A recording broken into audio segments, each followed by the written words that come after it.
हम सब ने रोडों पर रेनो और निसान की गाड़ियां कई बार देखी होगी। बहुत लोग रेनो और निसान की कार्स को ओन भी करते होंगे।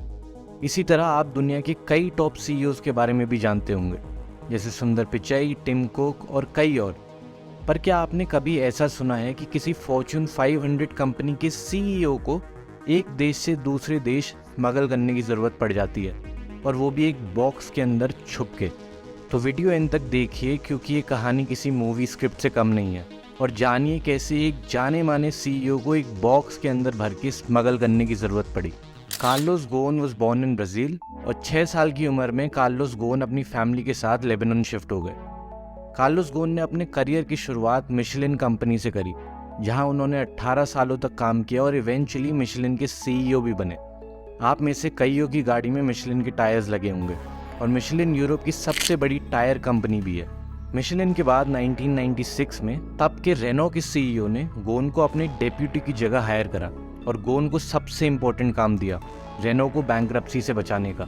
गोन अपने पूरे करियर में कॉस्ट कटिंग और वर्कफोर्स को रिड्यूस करने के लिए जाने गए, और गोन के इन्हीं डिसीजन से उन्होंने अपनी हर कंपनी को बहुत फ़ायदा पहुंचाया। और इसी वजह से बिजनेस इंडस्ट्री में कार्लोस गोन का नाम ले कॉस्ट किलर और मिस्टर फिक्स इट भी पड़ा। रेनो को सक्सेसफुली बैंकरप्सी से बचाने के बाद कार्लोस गोन की लीडरशिप के अंडर मार्च 1999 में रेनो ने निसान के साथ पार्टनरशिप करी, जिसे रेनो निसान अलायंस का नाम दिया गया। कार्लोस गोन निसान के चीफ ऑपरेटिंग ऑफिसर बने और 2 साल बाद निसान के सीईओ बन गए। जब रेनो ने निसान के साथ पार्टनरशिप करी, तब निसान के ऊपर इंटरेस्ट मिला के $20 बिलियन से ज़्यादा का कर्ज था, और निसान की 46 कार मॉडल्स में से सिर्फ 3 मॉडल्स ही प्रॉफिटेबल थी। पूरी ऑटोमोबाइल इंडस्ट्री ने मान लिया था कि निसान को बैंकरप्सी से बचाना इम्पॉसिबल है। तब कार्लोस गोन ने निसान रिवाइवल प्लान का ऐलान किया।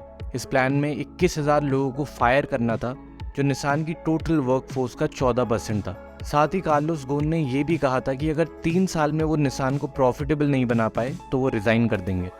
निसान सालों से हर जापानीज़ बिजनेस की तरह कल्चर और ट्रेडिशन के साथ काम कर रही थी, लेकिन कार्लोस गोन ने निसान के अंदर काफ़ी स्ट्रक्चरल चेंजेस करे। जैसे निसान की ऑफिशियल कंपनी लैंग्वेज को जापानीज से इंग्लिश कर दिया गया। पहली बार की ग्लोबल स्ट्रैटेजी डिसीजंस के लिए यूरोप और नॉर्थ अमेरिका से एग्जीक्यूटिव्स बुलाए गए। निसान रिवाइवल प्लान के पहले ही साल में निसान का प्रॉफिट $2.7 बिलियन का था, जो उससे पिछले साल $6.46 बिलियन का लॉस था। 3 साल के अंदर निसान पूरे ऑटोमोबाइल इंडस्ट्री की सबसे प्रॉफिटेबल ऑटोमेकर्स में से एक बन चुकी थी। इसके बाद साल 2005 में कार्लोस गोन रेनो के भी सीईओ बन गए, और इस तरह गोन दुनिया के पहले ऐसे इंसान बने जो एक साथ 2 फॉर्च्यून 500 कंपनीज का सीईओ हो। इन सभी वजहों से कार्लोस गोन बिजनेस वर्ल्ड में एक जाना माना नाम बन चुका था, जिसकी वजह से साल 2006 में फोर्ड कंपनी तक कार्लोस गोन को अपनी कंपनी को लीड करने का ऑफर दे चुकी थी। लेकिन गोन ने कहा था कि वो तभी फोर्ड ज्वाइन करेंगे जब वो खुद फोर्ड के सीईओ और चेयरमैन दोनों हो। लेकिन बिल फोर्ड जूनियर ने अपनी चेयरमैनशिप छोड़ने से इनकार कर दिया, और ये डील कभी आगे नहीं बढ़ पाई। कार्लोस गोन इतने फेमस थे कि वो जापानीज मांगा में भी फीचर्ड थे, और निसान जीटीआर जैसी आइकॉनिक कार भी कार्लोस गोन की वजह से पॉसिबल हुई।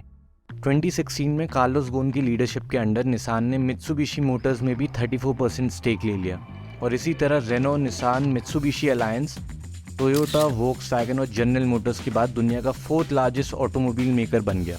रेनो और निसान में टॉप पोजीशंस के साथ साथ कार्लोस गोन मित्सुबिशी के भी चेयरमैन बन गए, और इस सब के साथ साथ कार्लोस गोन और ज़्यादा पैसे और पावर की तरफ बढ़ते चले गए। कार्लोस गोन एक सुपरस्टार सीईओ बन चुके थे, जिनके पास व्लादिमीर पुतिन से लेके फ्रेंच प्रेसिडेंट्स सबका एक्सेस था। इतनी सारी कंपनीज में टॉप पोजीशंस की वजह से कार्लोस गोन ज़्यादातर टाइम प्राइवेट जेट से अलग अलग कंट्रीज़ में ट्रैवल करते रहते थे। कार्लोस गोन हमेशा से कहते थे कि जितना काम वो अपनी सारी कंपनीज़ के लिए करते हैं, उस हिसाब से और सीईओज़ की कंपैरिजन में उनको काफ़ी कम सैलरी मिलती है, और ये बात उनको हमेशा खाती थी।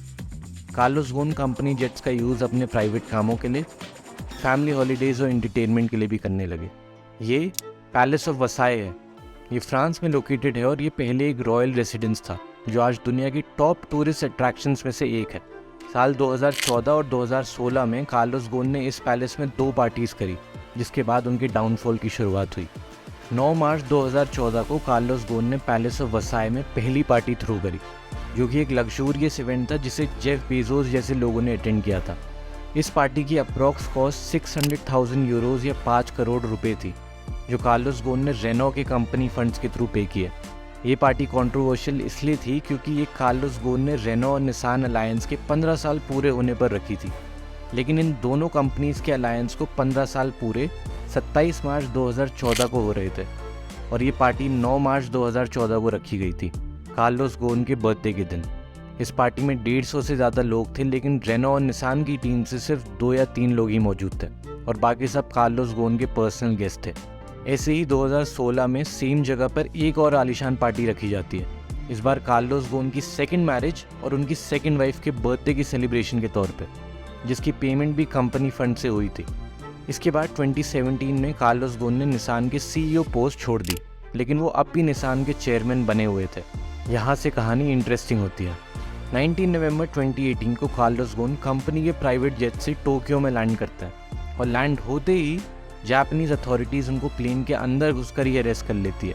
उन पे आरोप ये लगते हैं कि कार्लोस गोन ने कंपनी एसेट्स का पर्सनल यूज़ किया और उन्होंने $80 मिलियन तक की अपनी इनकम को अथॉरिटीज़ से छुपाए रखा, मतलब अपनी इनकम को अंडर रिपोर्ट करा।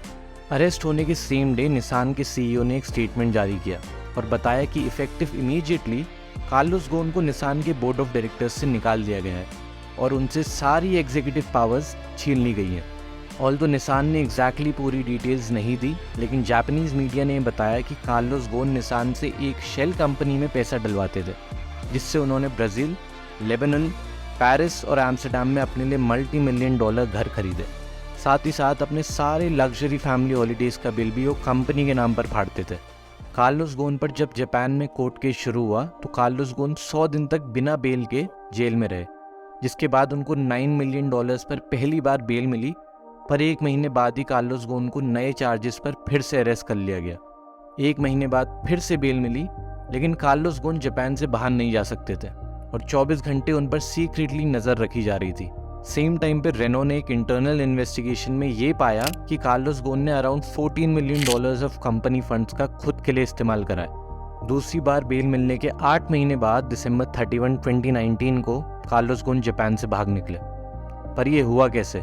गोन ने एक एक्स स्पेशल फोर्सेस वाले बाप बेटे की एक्सट्रैक्शन टीम हायर की, जिनका नाम माइकल टेलर और पीटर टेलर था। इन 2 जनों ने पहले कार्लोस गोन को टोक्यो के एक होटल में बुलाया।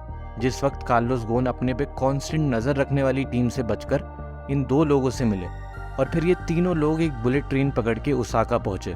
ओसाका में एक होटल में जाके इन दोनों लोगों ने कार्लोस गोन को एक ऑडियो इक्विपमेंट बॉक्स में फिट करा, जिसमें सांस लेने के लिए छेद करे हुए थे, और वो बॉक्स पकड़ के केंसाई इंटरनेशनल एयरपोर्ट गए, जहाँ पर पहले से एक प्राइवेट जेट इनका इंतज़ार कर रहा था। जिस ऑडियो इक्विपमेंट बॉक्स में कार्लोस गोन को स्मगल किया जा रहा था, उसे ना ही कस्टम ऑफिशियल्स ने चेक किया और ना ही उस बॉक्स को एयरपोर्ट एक्सरे मशीन में डाला गया, क्योंकि वो बॉक्स साइज़ में काफ़ी बड़ा होने की वजह से मशीन में फिट नहीं आ रहा था। इसके बाद ये private jet audio equipment box के अंदर बैठे कार्लोस गोन को पहले इस्तांबुल लेके जाता है, जहाँ 1 घंटे रुकने के बाद इस बॉक्स को दूसरे प्राइवेट जेट में शिफ्ट कर लिया जाता है और फिर ये दूसरा प्राइवेट जेट इस्तांबुल से उड़कर बेरूत लेबनान में लैंड होता है, क्योंकि कार्लोस गोन लेबनान का ही एक सिटीजन था और लेबनान और जापान के बीच में कोई एक्सट्रेडिशन ट्रीटी नहीं है, जिसकी वजह से गोन वहाँ सेफ था।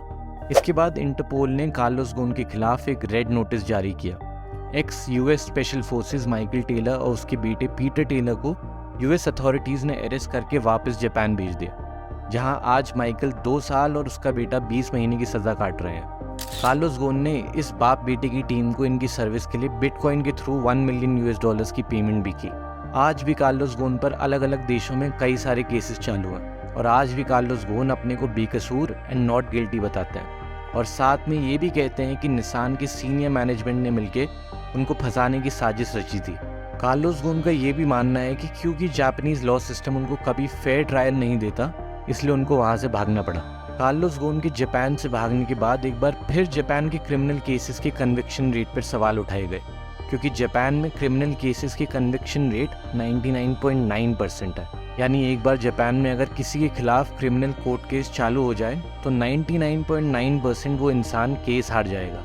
ये कहानी थी एक ग्लोबल सुपरस्टार CEO के राइज एंड फॉल की, जिसे एक टाइम पर बिजनेस वर्ल्ड का एक रेवोल्यूशनरी लीडर माना जाता था। उसको एंड में अपने आप को एक बॉक्स में भर के स्मगल करवाना पड़ा। कार्लोस गोन की लेगेसी कुछ कॉम्प्लिकेटेड है, जहां उसने कई कंपनीज को ना सिर्फ डूबने से बचाया बल्कि उन्हीं कंपनीज को बिलियंस का प्रॉफिट भी कमा के दिया। उन्हीं कंपनीज के पैसे, पावर और कॉर्पोरेट ग्रीड ने आखिर में उसी की कहानी पर पर्दा गिरा दिया।